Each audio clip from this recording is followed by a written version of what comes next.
Jornal da Mix. Olha só, gente, o Vale do Itajaí, infelizmente, conhece bem os desafios de desastres naturais. E para fortalecer a resposta a essas situações, o 23BI, que é o 23º Batalhão de Infantaria, promove, a partir de hoje, um estágio de ajuda humanitária com a participação de diversas forças de segurança. E nós vamos conversar agora sobre esse assunto com o Coronel Fernando Costa, que é comandante do 23º Batalhão de Infantaria aqui de Blumenau. Então, bom dia, comandante. A gente quer saber como é que vai ser na prática essa integração. Bem-vindo. Bom dia, Gi. Bom dia, Belmiro. Bom dia a todos os ouvintes do Jornal da Mix. Prazer estar com vocês aqui. Então, conforme você colocou, no dia de hoje nós iniciamos aí esse treinamento, para que a gente possa aprimorar nossas capacidades e poder sermos mais um dos elementos aqui contribuindo com o Vale do Itajaí. Pois é, a gente sabe, comandante, bom dia, que Blumenau e o Vale do Itajaí, a gente até costuma, entre aspas, brincar aqui no jornal, dizer, a gente sabe que uma hora vai ter uma enchente, uma hora vai ter uma catástrofe, a gente não sabe quando, mas não dá para dizer se acontecer, é quando vai acontecer. Por isso que esse tipo de treinamento é tão importante, até para que haja essa união de todas essas forças de segurança, comandante? Exato, exatamente, você colocou bem a imprevisibilidade, Então a imprevisibilidade ela demanda aí uma pronta resposta, e essa pronta resposta ela tem que estar muito bem coordenada e com as tropas ali capacitadas, Vale lembrar que esse treinamento que nós iremos realizar é um treinamento voltado especificamente para as tropas do Exército, em que nós vamos estar aumentando as nossas próprias capacidades, ampliando os nossos conhecimentos em colaboração com os demais órgãos e agências, a Defesa Civil Municipal, o Corpo de Bombeiros Militar, também a Polícia Científica e outros órgãos e agências que também vão participar desses grupos de ações coordenadas a desastres naturais, Então essa imprevisibilidade ela demanda isso, a coordenação, a pronta resposta e tropas capacitadas ali para que possamos todos juntos, oferecer o melhor serviço. Não há nenhum tipo de protagonismo da tropa do 23BI, do Exército, nesse tipo de ação. As ações são coordenadas pela Defesa Civil Municipal, Estadual, Nacional, conforme for a dimensão do desastre, e nós somos um dos colaboradores. Isso que é importante sempre a gente lembrar, o 23º Batalhão de Infantaria, quando a gente lembra lá de 2008 o trabalho, Sim. E não só 2008, pega nas enchentes, mas quando a gente fala numa catástrofe assim, porque enchente, querendo ou não, o pessoal acostuma, A água vai subir, a água vai descer, é uma desgraça, lógico, mas aquele 2008 foi muito emblemático, E o senhor comentou bem, comandante, o 23º Batalhão de Infantaria é um braço. O que cabe a cada uma dessas? O que o batalhão, então, tem de função naquele momento da catástrofe, comandante? Excelente ponto, Então, de maneira geral, as tropas militares, seja do Exército, da Marinha ou da Aeronáutica, a gente tem uma capacidade grande em termos de logística. Então, quando a gente vê um desastre natural, como foi, por exemplo, lá no Rio Grande do Sul, vale lembrar que é um ambiente praticamente mais que se assemelha, guardadas as devidas proporções, a um ambiente de guerra. É um ambiente de conflito, de desastre, E as capacidades logísticas que as tropas militares possuem, elas ajudam muito. Sejam nos veículos militares, que têm a capacidade de andar em terrenos ali que são normalmente inacessíveis a outros tipos de veículos, Nós temos também a capacidade de prover alimentação, Imagina um ambiente de conflito, um ambiente de guerra, Como é que as tropas são alimentadas. Então a gente tem equipamentos, cozinhas de campanha que nós chamamos, que podem prover alimentação. A gente tem equipamentos de instalações, provisórias, as barracas, São tendas aí que abrigam as tropas em ambientes de conflito, que também podem ser revertidas para aquela situação. Então a catástrofe, ela se assemelha a um ambiente de guerra, um ambiente de conflito, e faz com que a gente tenha aí capacidades que podem ser prontamente empregadas. Isso que eu gostaria de saber, comandante, porque uma situação como essa, às vezes, traz muitas coisas imprevisíveis, E aí tem que estar preparado para várias situações. Que tipo de atividades vocês vão promover nesse estágio de operações de ajuda humanitária para que todos esses envolvidos possam estar aptos para atuar numa situação de catástrofe? Então nós iremos, junto com os nossos parceiros, nossos irmãos das demais agências, conforme eu já citei aqui, realizar treinamentos para que a gente possa ampliar a nossa capacidade. Então, por exemplo, nós faremos aí quando você chega num ambiente de desastres naturais, você tem que saber como manejar as vítimas, por exemplo, desse desastre, porque vai ter que ser feita desde a perícia, né? Então a polícia científica vai estar nos instruindo como manejar as vítimas daquilo ali, as vítimas fatais, infelizmente, que podem ocorrer, mas aqueles, junto com o Corpo de Bombeiros também, aprimorando nossa capacidade de pronta resposta em termos de socorro imediato, né? Como tratar as vítimas, como estancar um sangramento, coisas que acontecem normalmente nesse tipo de ambiente. Com os companheiros do Bombeiro Militar também e da Polícia Militar, estaremos fazendo aí treinamento de evacuação aeromédica, como colocar no helicóptero, como fazer a extração segura dentro de um ambiente desse ambiente de catástrofe, utilização de cordas, inserção em áreas de difícil acesso, como é o ambiente de desastre. Vai lembrar 2008, onde houve deslizamentos em praticamente toda a cidade, né? Vários locais inacessíveis, né?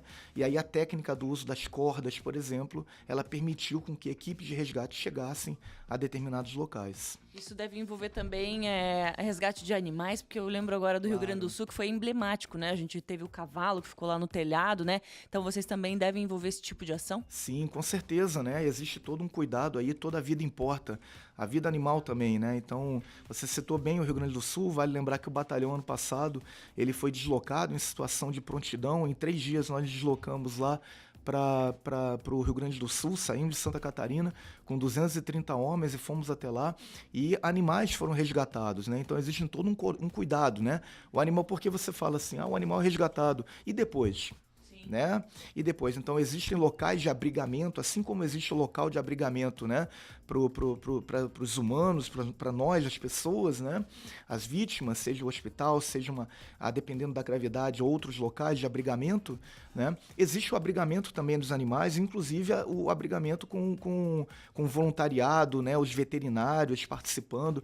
Então foi uma atividade muito interessante, muito importante lá no Rio Grande do Sul, em que a gente pôde constatar o salvamento dos animais, o abrigamento e os cuidados que foram realizados. É isso aí, agora 7h32, a gente está conversando com o comandante do 23º Batalhão de Infantaria aqui de Blumenau, Coronel Fernando Costa. Só antes, dar um toque de a gente continuar, teve mais um acidente na Avenida Beira-Rio, tá, pessoal? Hoje, infelizmente, a gente começa com alguns acidentes aqui na cidade, né? Então, para você que está aí pela Avenida Beira-Rio também, né? Prudência, paciência, né? Porque teve mais um acidente que a guarda está atendendo nesse momento. Agora, comandante, o senhor comentou lá sobre o Rio Grande do Sul, né? Certo. Aquilo lá, porque quem lembra que 2008 em Blumenau acontecia coisa que realmente parecia uma guerra, já não sabia o que ia acontecer. Daqui a pouco caiu um morro aqui, daqui a pouco estourava um negócio lá.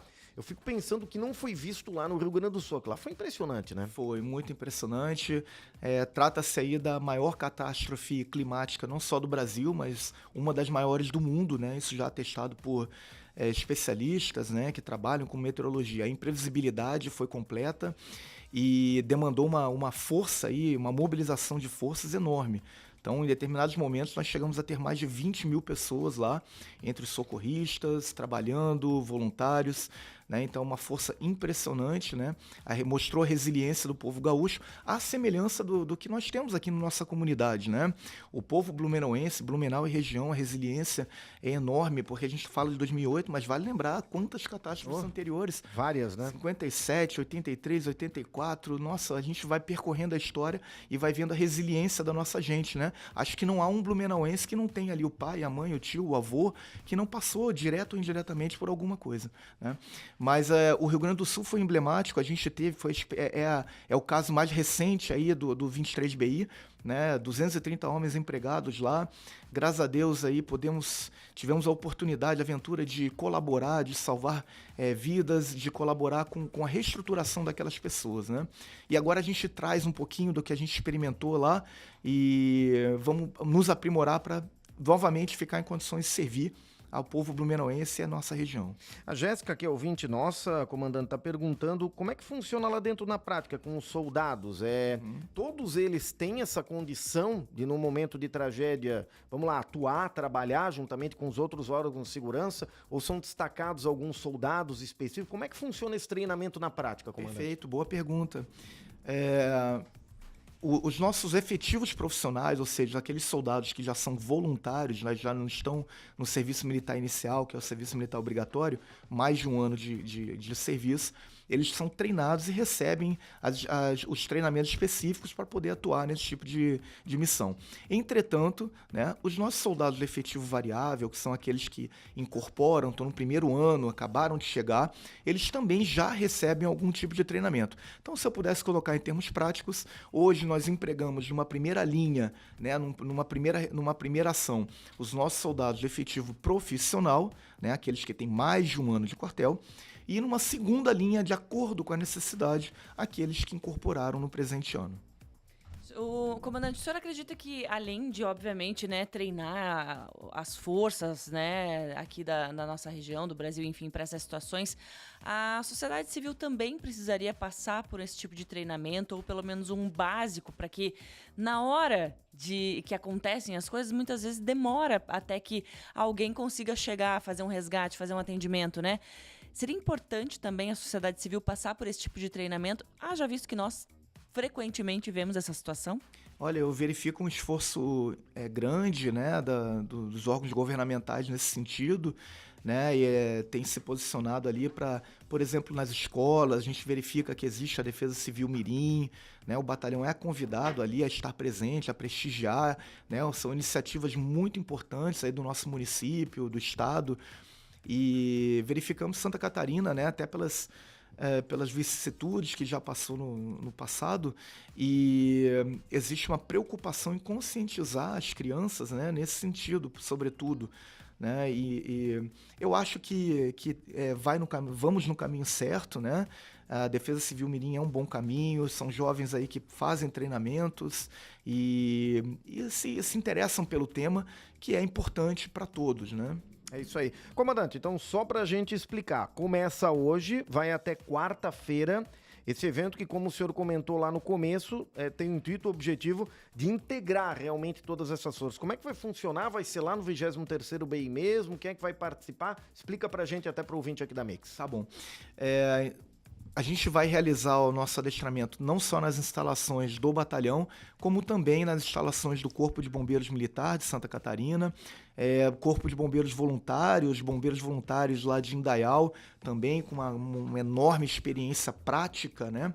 Então, nós vamos estar aí com a Polícia Científica, nós vamos estar com a Polícia Militar, são diversos, a Defesa Civil, né? O nosso secretário de Defesa Civil Municipal, Coronel Menestrina, estará conosco lá no batalhão, vai se fazer presente, vai palestrar para os nossos militares, levar a experiência da Defesa Civil Municipal, e conforme eu falei, né? O nosso objetivo, né, é nos adestrar, é nos capacitar, porque nós entendemos, nós somos um dos atores aí para atuar nisso daí.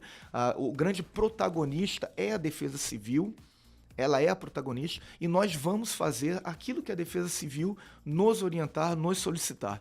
E é nesse caminho que nós nos capacitamos, para sermos aí mais um braço aí à disposição da sociedade. Lembrando que não há protagonismo do batalhão, não de forma alguma. As ações são coordenadas pela Defesa Civil. É isso aí. E na quarta-feira, dia 30, vai ter um evento também lá voltado para a imprensa, né, comandante? Exatamente, vai ter né? Encontro lá, né? Nós teremos aí alguns órgãos de imprensa que vão estar conosco, né? Fazendo aí o registro, levando informações ao nosso público de um assunto tão importante como vocês aqui do Jornal da Mix estão fazendo, né? É tão importante que as pessoas pensem em defesa civil, que nós possamos aí preservar vidas, que nós possamos preservar as estruturas físicas, né, que geram riqueza aqui para a nossa sociedade. O que a gente sempre comenta aqui no Jornal da Mix, né, Gê, e a gente cobra muitas vezes das autoridades, é a questão, por exemplo, das barragens. Lá pega José Boatê, que agora, né, até esse final de semana fizeram uma limpeza lá e tal. Porque não adianta a gente só lembrar disso quando tá chovendo, quando tá dando enchente, quando tá dando uma catástrofe. Por isso que esse treinamento é tão importante, né, comandante? Não adianta a gente se preocupar só lá na hora. Tem que estar toda a estrutura preparada para quando o evento acontecer, né? Sim, e vale lembrar que o treinamento, né, não só nosso aqui do Exército, mas ele também certamente ocorre nos outros órgãos, agências. A Defesa Civil Estadual, por exemplo, já tem programado e agendado um treinamento, né, já está divulgando nas suas mídias, inclusive. E nós nos faremos presentes aí nesse adestramento, né, junto com a Defesa Civil. Vale lembrar que essa ação preventiva ela é importante. Esse momento do treinamento ele não é à toa, né? Se a gente repara, historicamente, as grandes catástrofes elas vão acontecer exatamente no segundo semestre. Né? É a partir de meados do segundo semestre onde a gente tem a maior incidência de casos. Então, você pode ver que a Defesa Civil, não só estadual, o Exército, o Corpo de Bombeiros, todos realizam seus adestramentos, seus treinamentos antes, para que a gente tenha aí o mais alto nível de capacidade antes, né, com previsão dos momentos históricos aí de enchente. Fora isso, são aqueles casos pontuais, episódicos, emergenciais, né, como foi Rio Grande do Sul, né, um fenômeno natural sem precedentes aí na história nacional. Comandante, obrigado pela sua presença. Sargento Castanheira também, muito obrigado, viu, por estar sempre fazendo essa costura aí com a gente aqui pra gente poder trazer as informações. Muito obrigado. Muito obrigado a todos os ouvintes do Jornal da Mix, né? Que tenhamos todos aí um excelente dia. É isso aí. Jornal da Mix, oferecimento FURB 60 anos, Universidade Nota Máxima e Cooper Super. Compre também em minhacooper.com.br. Mix.